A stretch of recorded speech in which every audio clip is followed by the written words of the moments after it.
Perkenalkan, nama saya Muhammad Iksan Syawal dari Perguruan Tinggi Universitas Muhammadiyah Bone, program studi Teknologi Pendidikan.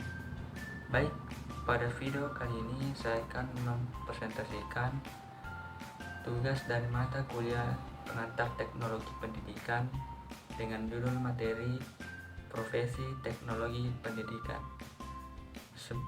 Sebelum kita lanjut ke pembahasannya, jangan lupa subscribe, like, share, and comment. Baik, kita lanjut ke pembahasannya. Sebelum kita mengetahui apa sih itu profesi teknologi pendidikan, sebaiknya kita harus memahami terlebih dahulu teknologi pendidikan itu apa. Teknologi pendidikan itu adalah studi dan etika praktik untuk memfasilitasi dan meningkatkan kinerja belajar. Studi dan etika praktik tersebut dapat melalui penciptaan, penggunaan, pengaturan proses, dan sumber daya teknologi. Kita lanjut ke slide berikutnya. Tenaga profesi pengembang teknologi pendidikan.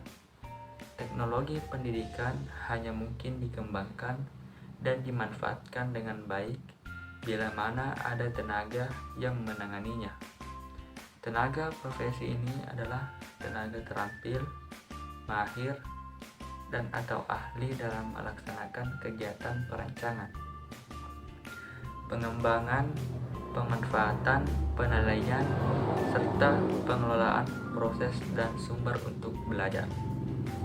Tentu saja derajat keterampilan, kemahiran, atau keahlian itu tidak harus sama pada semua profesional. Kita lanjut pada slide berikutnya. Profesi teknologi pendidikan. Setiap profesi yang paling sedikit harus memenuhi 4 syarat. Yang pertama adalah pendidikan dan pelatihan yang memadai. Yang kedua, adanya komitmen terhadap tugas profesionalnya.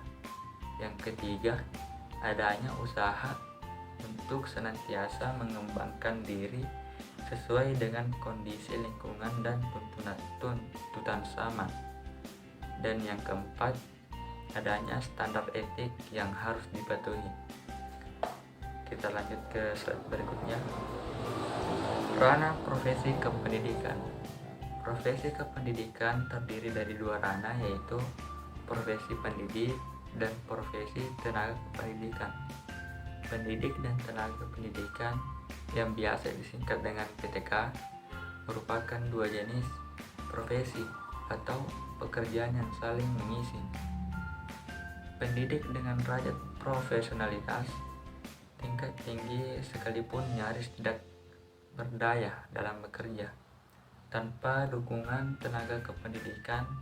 Sebaliknya, tenaga kependidikan yang profesional sekalipun tidak bisa berbuat apa-apa tanpa dukungan guru yang profesional sebagai aktor langsung di dalam dan di luar kelas, termasuk di laboratorium sekolah. Lanjut pada slide berikutnya.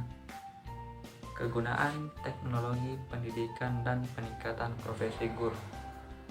Jadi, kegunaan teknologi pendidikan dan peningkatan profesi guru ialah teknologi pendidikan mendorong para pengajar untuk lebih memandang kegiatan belajar sangatlah penting supaya tidak ketinggalan era teknologi. Apalagi di zaman sekarang ini sudah canggih, jadi teknologi ini dapat memudahkan kita dalam melakukan sesuatu, terutama dalam proses belajar mengajar. Lanjut pada slide berikutnya. Kegunaan teknologi pendidikan dalam proses belajar mengajar. Menurut Yusuf Hadi, pada umumnya teknologi pendidikan dianggap mempunyai potensi untuk, yaitu yang pertama, meningkatkan produktivitas pendidikan. Yang kedua, memberikan kemungkinan pendidikan yang lebih individual. Yang ketiga, memberikan dasar yang lebih ilmiah terhadap pengajaran. Yang keempat, lebih memantapkan pengajaran. Yang kelima, memungkinkan belajar secara seketika. Yang keenam, memungkinkan penyajian pendidikan lebih luas, terutama adanya media massa. Baik, mungkin itu saja pembahasan materi dari saya. Jika ada kekurangan mohon dimaafkan, jika ada kelebihan itu datangnya dari Allah Subhanahu wa taala. Maaf jika ada kesalahan pada hasil presentasi yang baru saya lakukan. Terima kasih.